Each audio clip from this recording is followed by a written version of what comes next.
Here at FAO, getting ready for Craft Clash 2025. My boy Adonis, what's up, Bubby? Nothing much, brother. Good to be with you once again. Happy to be here. Back at it, another event, tournament campaign underneath the books right now. We had a good 2024. Absolutely. It's been a solid 2024, that it has. I think that you got home base, but it was kind of very enlightening to see you out there in the streets, in the trenches, being at other venues, pulling up, networking, getting additional information.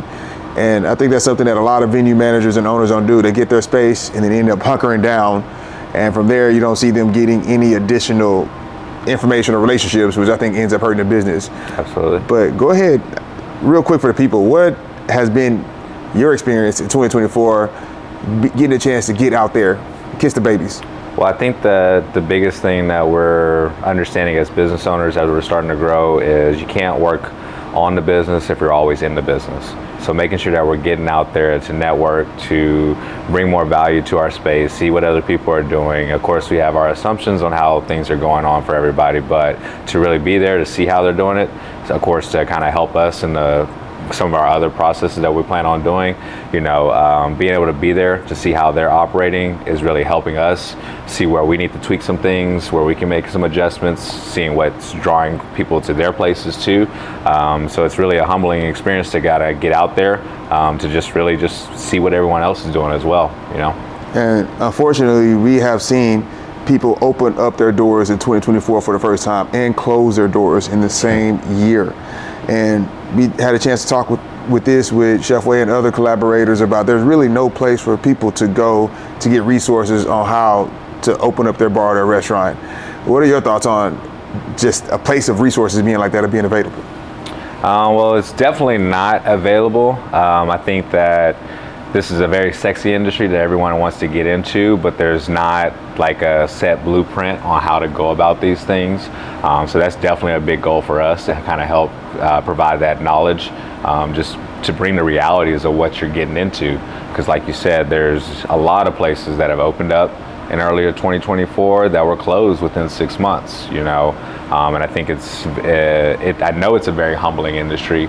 And I think a lot of people think just because they've gone to places that, they can do this, because there's plenty of people that have plenty of money to build beautiful spaces, but a beautiful space doesn't equate to a efficiently ran and quality service and hospitality. So one thing that we want to make sure that we're always bringing to light is the realities of it and what we, actually giving some education to help some people to fulfill their dreams, because we always want to root for everybody. And the more hospitality places we have, this means more places for people to go to experience different ideas that people have in place, and that's what we want, but there also has to be some organization with it and just the realities of what you're getting into with the industry. So providing that knowledge is a big thing for us, me and my business partner. We want to make sure that we're helping people further their businesses and accomplish their dreams with it, but you have to have an open mind to it and understanding that, you can't do it alone.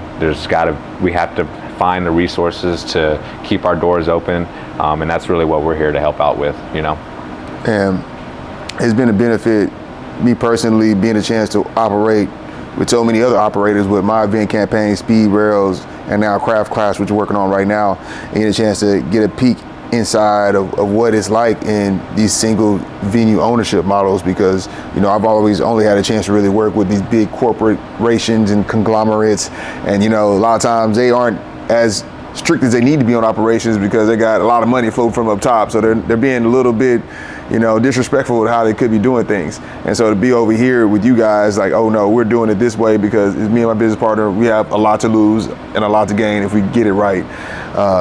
But with that said, I think one of the key things in running these establishments is the staff, is getting the team on board. And I know on the flip side, in these conglomerates, sometimes there is a lack of opportunity, a lack of growth, while I feel like with you all single venue ownership, looking to expand, there's so much room for growth. But a lot of times you get these bartenders, staff members, they're not on board. What has been your experience with understanding which one of your teammates are on board, who's not, how to pour into them, develop them, and so forth? Well, I think the big thing we have to understand is just because those places are corporate and big doesn't mean that they started that way. They all were small at one point, figuring it out. The Papas, the people that were running Moxies and, the Eddie V's of the places, they all started small, and then they had certain systems, and, they had to operate in some shape or form as corporate without being the corporate aspect of things. And of course, as you grow, like you said, there's other priorities that come into place to where once you got the systems in place that they're following, they're trying to stick to those things, and it's more produced on the masses of things where, for us, and understanding that we want to grow to eventually be, a lot bigger. And yes, we have our one space, but, we have to focus in on what we're doing inside these walls and not get distracted by what's going out there. And when I say that, that means that, yeah, we got to work a little bit more in, implementing systems and applying the structure, leading by example. And that's why it's very important for, future bar owners and everything that you understand everything that goes into to running an establishment, from being the bar back to the door guy to the bartender to eventually managers. All these roles are key parts of the growth in your industry, and to have staff that's on board, you have to invest into them as well and show them the way. They can't come to you asking you how to make a drink if you don't know how to make the drinks. That's where you kind of lose respect from those people going up, and that's just in any industry. No one wants to listen to someone that's just barking orders without having an understanding of the rhyme and the reason of why we do these things. And I think that that's where me and my business partner, we stand out with what we do, is the fact that we can do all these positions and we're happy to do these positions. Doesn't mean that, it's a very humbling thing for us to kind of take on, to say, hey, you know what, in order for us to grow, we got to teach these people, we got to invest into them some shape or form. But don't get me wrong, they got to want it too. They got to want better for themselves as well. And that can be, tough to kind of navigate through sometimes, but, because there's plenty of people that interview very well, that they say all the right things, but once they kind of get into the building, and they start working alongside you, you can only put on that facade for so long, to where sometimes you kind of have to cut that cord a little bit to say, hey, you know what, this ain't working for us, then we got to move on from this, And with that, like I said, I feel like employees sometimes they can get worse, not understanding what their potential is within the business. As I've seen people come in, bright eyes, working hard first 6 months, and they realize they aren't getting the movement that they wanted to, vertically or professionally. And I know me and you have some interesting ideas where, you talk about equity being passed along to bartenders, bar managers that want to work hard. What are some of your thoughts along that? And there's definitely potential for that too, but I think we can't, people have to understand that you got to pay your dues too. As much as we want to end up investing into them too, it took us 10 years to even get to opening a bar. Most people don't, they think it's overnight and everyone can end up doing it, but you got to put the time and efforts into it and do more than what you're getting paid for at the very early parts of it. You got to show your worth. You got to build the trust with the people that are running the venues to eventually get that opportunity, because didn't nobody hand it over to me, and I'm not just going to hand it over to anybody else, as much as I want everybody to grow, and me and my business partner aren't greedy on anything, but it's got to make sense, and it can't be one of those things where you just get it and then you get comfortable and then think that that's it. No, you got to continue to add value to it. You're either relieving stress or you're making us more money, and that's how you end up getting more pieces of the pie. So just having that understanding that you got to put your time into it, and eventually those things will come. But at the same time, us as owners, we have to show that there is progress and that there is potential for that, not just kind of dangle the carrot, which most people end up kind of doing. You got to follow through on what you're saying too as an owner, with showing them the way too. And I know that can be difficult at times, but each person is different. You got to cater to how their, lack of way to put it, their love language, and showing them that they're appreciated, whether it's just a pat on the back here or there. Don't get me wrong, we come from a time period where we're not always patting on the back, but there has to be some sort of acknowledgement that, hey, I value what you're doing, because you are understanding of what we're trying to do and understanding the bigger picture of what we're trying to get to. I know, like how you said, if they're bringing in more money, now let's go ahead and get on the revenue driver side.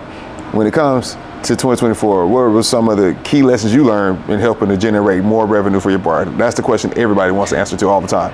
Well, the biggest thing is after we've kind of made it through our honeymoon phase, of course, we understood that we needed to do more to bring more people to the building, because just opening the doors in this day and age with the saturated market that we have here in Houston, you can't just open your doors and expect everyone's going to come. You got to add more value to it. So what do we lean into? We leaned into events heavy, whether it's on our personal events that we were doing from FAO or just collaborating with people like yourself to bring more awareness to the space, to where we wanted to make sure that we added value to anyone that was trying to throw an event here, to say, hey, we got your back. We're going to make sure that whoever you bring in here, we're going to show them the best time ever.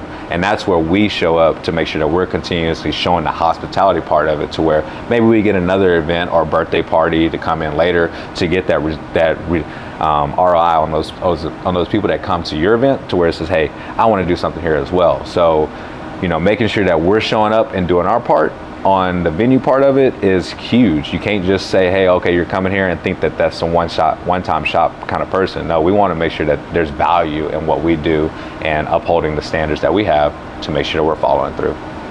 And when it comes to some of the type of events you throw in here, what are some of the events you've helped facilitate that you don't see a lot of other venues facilitating? I mean, the biggest one is the bartending competition, the speed rails. I think that that's a huge one for us, to where we're bartenders turned bar owners, so we care about the hospitality industry and these individuals. So to have that network of people that's coming through is heavy for us, because we stay open until 2 a.m. every night. You can rely on us after your shift. You come over here, hang out with us, to where that's where we want to make sure we're taking care of those people, because those people, if they, while they're working and they're having a good, or at their space or whatever, and then someone's like, hey, where should I go? We want to be that first place that they say, hey, go over to FAO. Those guys are cool. They always take care of people, because I got taken care of over there. People want to be comfortable where they're sending people and not have a bad rep of where they're sending people too. So that's been huge for us. Of course, trying to do just different types of DJ oriented type of things, to rely on them, showing them, hey, we'll back you up to host your event and all those things, to help throw the party that you're looking for. To having a venue that's actually comfortable and all these things is huge on our part too. And of course, what we have upcoming in 2025 is Craft Clash single competition happening in January, but then this summer working on a big conference style week, where kind of leveraging on a lot of things you talked about, really providing a place for people who are looking for advancement, knowledge, and connection to come in together and then start making the industry better as a whole. So we're calling that what? TAP. Yeah. Training, advancement, performance, because you need the training. After that, you need advancement opportunities, and then we need to evaluate if you're doing good with performance. So with that in mind, what are your feelings on a project this big? Obviously, I haven't done it before. You haven't done it before. And we get a chance to plan it 6 months out, which just doesn't happen in this industry. No. Well, getting uncomfortable is the first thing. In order to actually, go to those next levels, we got to get uncomfortable and do things that we ain't never done before. And this is nothing the city has seen. We want to show the positive lights of the industry, because as I kind of mentioned before, it is a sexy industry and people are trying to get into it. There's no prereq, so anyone feels like they can kind of get into it, where we want to make sure that we're providing value to the industry and showcasing, because hospitality is the root of all things. It doesn't matter what industry you're in. At some point, you're going to throw a holiday party. You're going to do something that involves hospitality. So if we can start to, bring out the positives of it and actually educate people on the importance of certain things, because too many people think that just because a bar opens that the hours of operation are the only time that you work. No, there's so much that goes into operating a venue, setting up the events, meeting with people, dealing with maintenance issues that most people just kind of put on the back burner, but ultimately are the reasons why some of these places ended up failing in 2024, is because they weren't watching these things, watching their dollars, being conscious on getting the permits, paying your taxes, all these things that will become overwhelming. And if you're doing all of these different types of tasks, you're going to get burnt out, because most people get into it to have fun, and so they'll start drinking, and that starts to weigh on your mental health and all these other aspects, to where we want to bring the light of the positive aspects of it, and understanding that at the end of the day, this is still a business. And if you want to be a business still in business in 2 to 5 years, you got to take these things serious. So we want to make sure that we're bringing, you know, the industry leaders together to help showcase that, hey, this is very doable and good people can run these types of businesses, but it ain't gonna come easy. Nothing is easy, and we want to make sure we're just kind of pouring into people the way, you know, I've had certain individuals pour into me as well, to make sure that, you know, these places aren't just around for 6 to 8 months, you know.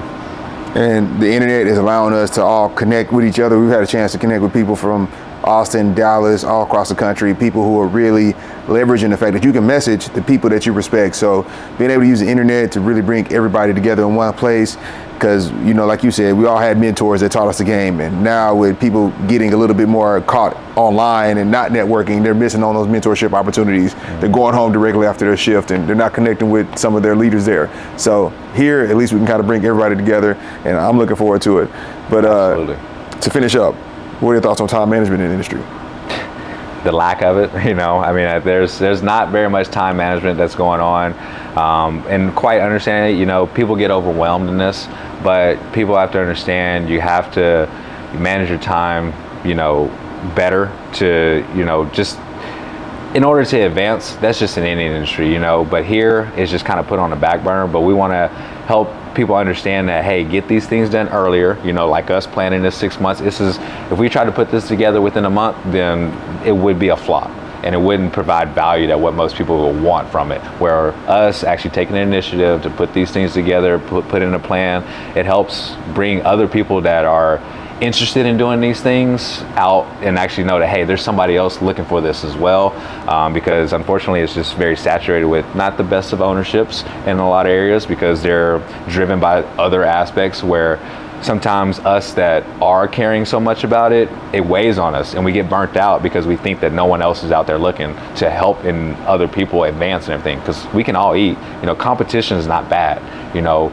Just the thing is, we want to help your concept to be better and stay in your niche to where it's like you don't just change up things and add, you know, hookah or whatever it may be because that's a quick fix type of thing. No, stick to your concept and I promise you it will work out, but it's going to take some legwork, and that's where we're here to help out, tell people, now you can do it, because FAO is its own concept. We stick to our brand, we stick to what we do, you know, and sometimes just doing things the right way will take a little bit more time, but I promise you, in the long run, you'll be able to sleep at night, and it'll be a lot better for the community, and it gives an actual brand of what you're trying to do. So that's our biggest thing to help out with. And we're going to do it. Craft Class 2025 this week is going to be a workshop powered by the TAP Partnership Group. We're looking for committee members, and we're going to be touching on operations, going to be touching on marketing, and of course, some of the personal development that powers all of those, time management, financial discipline, I mean, your mental health. All those things really are kind of encompassing what will happen to this conference, because I feel like a lot of the things that happen in this industry are very brand focused, product focused, and how much alcohol can you sell. It's all about consumption, that's about it. And so on the inside, I think hospitality industry, if we started getting it together, we can then help everybody else out. So If we take care of ourselves, we can start taking care of everybody else. But that's it. We're out of here. See y'all. See y'all.